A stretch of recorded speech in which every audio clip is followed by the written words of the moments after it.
अस्सलाम वालेकुम दोस्तों, कैसे हैं आप लोग। आपका दोस्त आपका भाई मोहम्मद आसिफ बट एक दफ़ा फिर से बहुत इंपॉर्टेंट वीडियो के साथ मौजूद हूं आपके सामने। और इस वीडियो को हरगिज़ इग्नोर मत करना, बड़े इंपॉर्टेंट पॉइंट मैं डिस्कस करने जा रहा हूं। बिटकॉइन आपके सामने है कि इस टाइम मुसलसल ब्लीड कर रहा है और 42,700 पर पहुंच चुका है। और स्पॉट ETF आने के बाद से हम लोग देख रहे हैं कि बिटकॉइन एक पॉजिटिव मूव लेने के बजाय हमें नेगेटिविटी में जाता हुआ दिखाई दे रहा है।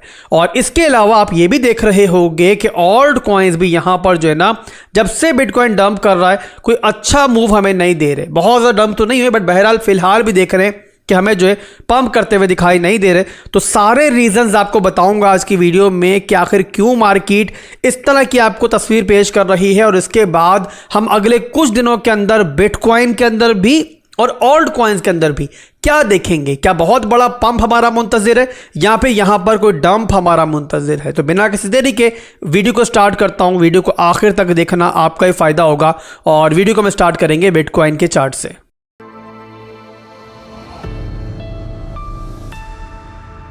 तो बिटकॉइन का चार्ट दोस्तों, मैं यहां पर बिल्कुल एक ब्लैंक चार्ट ओपन करता हूं और आपको समझाता हूं कि मार्केट में इस टाइम क्या हो रहा है। फंडामेंटली बात करेंगे बट पहले आपको समझाना यह जरूरी है कि टेक्निकली बिटकॉइन कहां से रिजेक्ट हुआ है और इस टाइम किस रेंज के ऊपर मौजूद है। अब यहां पर इस ब्लैंक चार्ट को मैं लेकर चलता हूं मंथली टाइम फ्रेम के अंदर, एक रेंज ड्रॉ करने जा रहा हूं। और ये रेंज में पहले भी आपको दिखा चुका हूं बट अब दोबारा इसलिए बता रहा हूं कि इसके बाद जल्दी जल्दी जो मैं आगे चीजें कवर करूंगा वो सारी की सारी जो ना आपको समझ में आ जाए। तो यहां पर दोस्तों मंथली टाइम फ्रेम के ऊपर हमारी एक बड़ी इंपॉर्टेंट रेंज थी पिछले बुल रन के अंदर, जहां पर उसी रेंज के अंदर बिटकॉइन ने दो हमें मैसिव रिलीज दी। तो ये रेंज जो है हमेशा इंपॉर्टेंट रहेगी। याद रखो कि माजी में हिस्ट्री में जो कुछ हो चुका होता है ना, वहां पर मार्केट जब भी पहुंचती है तो उन्हीं रेंजेस को रिस्पेक्ट दे रही होती है। अब इसी रेंज की बेस पर मैं आपके सामने एक रेंज बनाने जा रहा हूं ताकि आपको समझ में आए कि बिटकॉइन किस रेंज में पहुंच चुका है और कहां से रिजेक्शन ले रहा है। तो ये है दोस्तों हमारी इस रेंज हाई का एरिया। इसके बाद हम लेंगे यहां पर एक रेंज लो इसी रेंज की, और ये है हमारा इस टाइम इस रेंज लो इस पूरी रेंज का। इसके बाद चाहिए इसका मिड रेंज, और मैं यहां पर मिड रेंज निकाल रहा हूं आपके सामने टेक्निकली, जैसे कि हमेशा निकालता हूं। तो ये मैंने ड्रॉ कर ली मेरे भाइयों मिड रेंज। तो आपके सामने है मेरे भाइयों कि जो रेंज बनी हुई थी ना, उसकी मिड रेंज से बिटकॉइन ने यहां पर मंथली टाइम फ्रेम के अंदर रेजिस्टेंस ली है। ना सिर्फ के रेजिस्टेंस ली है, साथ ही साथ जो पिछला हमारा एरिया था ना, यानी कि टॉप लगा हुआ था हमारी बेयर मार्केट जहां से एक्चुअल में ट्रिगर हुई थी, उसके ऊपर की सारे के सारे स्टॉप लॉस लेने के बाद, सारी लिक्विडेशंस लेने के बाद बिटकॉइन दोबारा हमारी मिड रेंज से नीचे क्लोजिंग ले चुकी हुई है। तो ओवरऑल आपको समझ में आ चुकी है कि बिटकॉइन ने आखिर कहां से रेजिस्टेंस ली थी और टेक्निकली यहां से हमें इतनी बड़ी रिजेक्शन क्यों मिली है कि जहां पर ये वीकली कैंडल आपको इतनी अजीब सी दिखाई दे रही है। तो ये पूरी की पूरी जो विक है ना मेरे भाइयों, इससे हम फिलहाल के लिए एक फेक विक तस्वुर कर सकते हैं। और जाहिर सी बात है क्लोजिंग भी यहीं पर इस तरीके से हो जाती है तो हम इससे एक फेक आउट ही तस्वुर करेंगे फिलहाल के लिए। तो यहां पर आपको कंफर्म हो गया कि बिटकॉइन ने कहां से रिजेक्शन ली और आखिर क्यों रिजेक्शन ली है। माजी में भी सेम रेंज ही हमारे पास जो है मार्केट के लिए एक बहुत हार्ड एरिया रही है। अब इस चार्ट को लेकर चलूंगा दोस्तों मैं आपके सामने डेली टाइम फ्रेम के अंदर, और वहां पर आपको यह दिखाऊंगा कि जो मार्केट के अंदर एक रैली चल रही थी, यानी बिटकॉइन मुसलसल हायर हाइज हायर लोज बना रहा था। और जब से हमारा स्पॉट ETF का मामला स्टार्ट हुआ है ना, बिटकॉइन ने अपने डेली टाइम फ्रेम की जो पूरी एक रैली है, जो स्ट्रक्चर है, यानी कि जो हमारा हायर हाई हायर लो बन रहा होता है, उससे बिटकॉइन ने किसी मौके पर ब्रेक नहीं किया जब से हमारा स्पॉट ETF का फोमो मार्केट में आया था। अब यहां पर दोस्तों आप नोट करो, तो यहां पर यह बना हमारा हायर हाई। ठीक है, मैं चार्ट को थोड़ा मजीद बड़ा करता हूं ताकि क्लियर आपको दिखाई दे कि बिटकॉइन अब इस टाइम किस रेंज के मौजूद है, कि हमारा स्ट्रक्चर ब्रेक हो चुका या नहीं हुआ। तो यहां पर आप नोट करो, तो ये मिला हमें हायर हाई, ठीक है, फिर ये हायर लो मिला, सही है।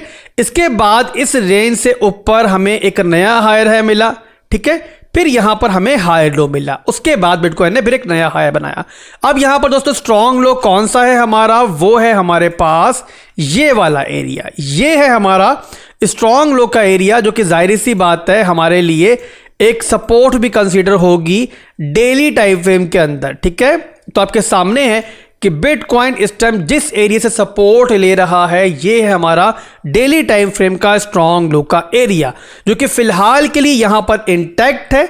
बट यहां पर इंटैक्ट रहेगा या नहीं रहेगा ये हमें आने वाले 1-2 दिन के अंदर मालूम पड़ जाएगा। ओवरऑल फिलहाल भी हम लोग एक सपोर्ट पर मौजूद हैं और जब तक बिटकॉइन इस सपोर्ट को लूज नहीं करता तब तक के लिए आपको टेंशन लेने की जरूरत नहीं है।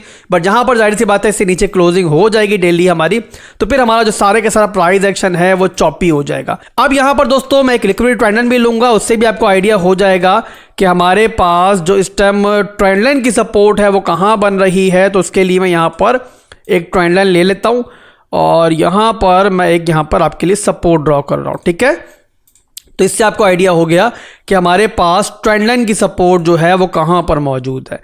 अब यहां पर जब तक बिटकॉइन इसको होल्ड कर रहा है जाहिर सी बात है चांसेस मौजूद हैं कि बिटकॉइन यहां से वापसी कर सकता है। तो आप लोगों ने मेरे भाइयों इस सपोर्ट के ऊपर बहुत ज्यादा जो है ना फोकस रखना है। अब ये बात हो गई दोस्तों डेली की कि हमारा स्ट्रक्चर जो है फिलहाल के लिए इंटैक्ट है और यहां पर बिटकॉइन ने जिस रेंज से रिजेक्शन ली है वो है हमारे पास मंथली का भी और वीकली का भी एक हिस्ट्रिकली रिजेक्शन एरिया।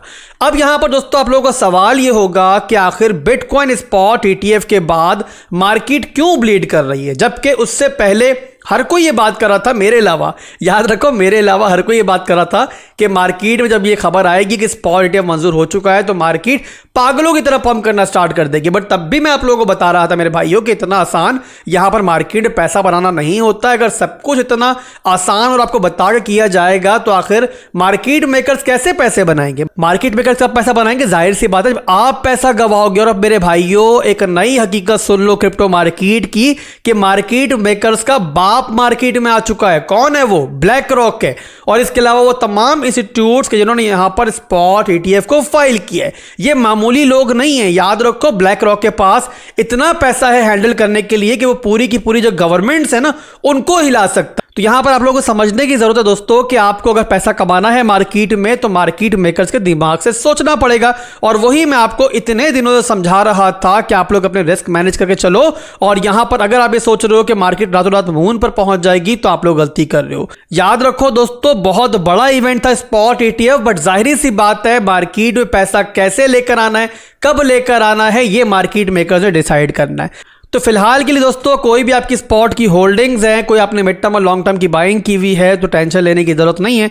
और यहां पर उम्मीद करता हूं कि आपके जो इमोशंस हैं वो इस वीडियो के बाद जो है काबू में आ जाएंगे। तो बिटकॉइन के दोस्तों मैंने आपको सिचुएशन बता दी है किस रेंज में मौजूद है। फिलहाल के लिए अगर मेरा प्लान पूछोगे आप लोग तो वीकेंड के ऊपर मैं थोड़ा सा अभी रुकना चाहूंगा और यहां पर वीकली क्लोजिंग देखना चाहूंगा। उसके बाद मैं फैसला करूंगा कि बिटकॉइन के अंदर मैं एक और लॉन्ग की पोजीशन ओपन करूंगा या नहीं करूंगा। बट मेरे भाइयों मार्केट में एक और बहुत पॉजिटिव चीज भी हो रही है, वो भी आपको मैं दिखा दूं।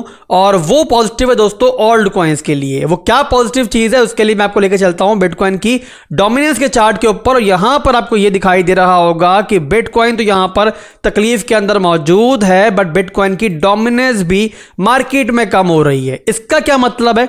इसका मतलब यह है कि इन्वेस्टर्स जो कि पहले बिटकॉइन के अंदर पैसा बना रहे थे नीचे से लेकर ऊपर तक उन्होंने खूब पैसा बनाया, अब वो अपना पैसा जो है वो बिटकॉइन से निकाल कर दीगर ओल्ड कॉइन्स के अंदर शिफ्ट कर रहे हैं आहिस्ता आहिस्ता।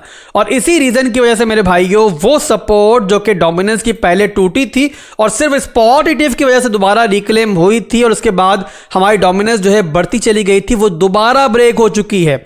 और ब्रेक होने के बाद दोस्तों अब वेट है सिर्फ इस बात का कि बिटकॉइन जो है वो किसी भी रेंज के अंदर कुछ दिनों के लिए स्टेबल हो जाए। अगर बिटकॉइन दोस्तों यहां से पंप नहीं भी करता ना और इवन इसी रेंज के अंदर साइडवेज चला जाता है तो ये ओल्ड कॉइन्स के लिए बहुत अच्छा होगा और उसके बाद आपको ओल्ड कॉइन्स यहां पर काफी पंप करता हुआ दिखाई देंगे। बट इसके लिए जरूरी क्या है कि बिटकॉइन यहां पर कोई बड़ा डंप ना ले, कोई बड़ी रिट्रेसमेंट ना ले। अगर यहां पे कोई बड़ा डंप नहीं आता और बिटकॉइन यहां पे बहुत अच्छा परफॉर्म ना भी करे, सिर्फ साइडवेज चला जाए जैसे मैंने बताया आपको यहां पर, तो आपके ओल्ड कॉइन्स यहां पर अच्छी मूवमेंट करते हुए दिखाई देंगे। तो फिलहाल के लिए दोस्तों बिटकॉइन से ज्यादा मैं ओल्ड कॉइन्स पे इस टाइम फोकस कर रहा हूं। मुझे इंतजार सिर्फ इस बात का है कि बिटकॉइन जो है ना वो किसी रेंज के अंदर एक दफा स्टेबल हो जाए तो इंशाल्लाह ओल्ड कॉइन्स के अंदर आपको बहुत अच्छी अच्छी एंट्रीज में देने की ट्राई करूंगा। बट उसके लिए जरूरी है कि आप लोगों ने मेरे इस चैनल को फॉलो किया हुआ हो, सब्सक्राइब किया हुआ और साथ ही साथ हमारे टेलीग्राम के और डिस्कॉर्ड के चैनल्स को भी ज्वाइन किया हुआ। दोनों के लिंक्स आपको वीडियो के डिस्क्रिप्शन में मिल जाएंगे, उनके थ्रू जाकर हमारे टेलीग्राम को डिस्कॉर्ड को ज्वाइन कर लो। आपको जो भी अपडेट मिलनी है, जो जो भी मार्केट में चेंजिंग होनी है हमारे इन तीनों प्लेटफॉर्म्स के थ्रू मालूम पड़ेगा। तो अगर आप लोग इस क्रिप्टो मार्केट के ऊपर अपना कंट्रोल रखना चाहते हो, बड़े बड़े लॉसेस से बचना चाहते हो, तगड़ा प्रॉफिट बनाना चाहते हो, तो हमारे इन तीनों प्लेटफॉर्म्स को जो कि बिल्कुल फ्री आप लोगों के लिए, आप लोग फौरी तौर पे ज्वाइन कर लो। इसके अलावा आप लोगों के ध्यान में ये भी आ रहा होगा कि यार अचानक से मार्केट में नेगेटिव खबरें क्यों आने लग गई हैं, जबकि स्पॉट ETF के आने से पहले मार्केट में सब कुछ अच्छा था, हर कोई बिटकॉइन के बारे में पॉजिटिव बातें कर रहा था, कोई भी नेगेटिव खबर मार्केट में मौजूद नहीं थी, कोई बिटकॉइन को 2 लाख पे पहुंचा रहा था, कोई 1 लाख पे पहुंचा रहा था। अचानक से ऐसी क्या आग लग गई है इन बड़े लोगों को कि अचानक से ये नेगेटिव बातें करने लग गए हैं। जैसे कि गैरी जेंसलर का ये बयान जो कल हमने सुना, जो कि आपको टेलीग्राम पर भी मैंने बताया है, अब शेयर किया था मेरी मॉड ने,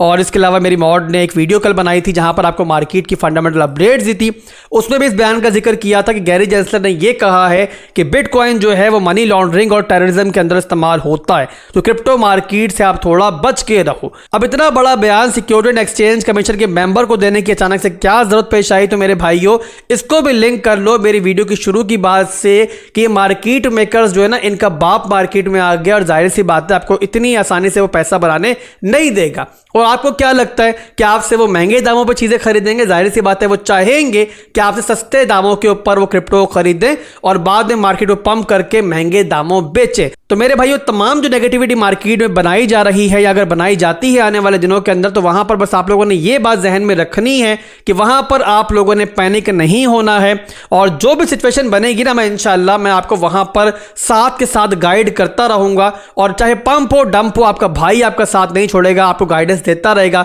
और जो इन्फॉर्मेशन मेरे पास है पूरी ईमानदारी के साथ मैं आप तक पहुंचाता रहूंगा। दुआओं में याद रखिएगा, वीडियो को लाइक और वीडियो पे कमेंट करना मत भूलिएगा। अल्लाह हाफिज।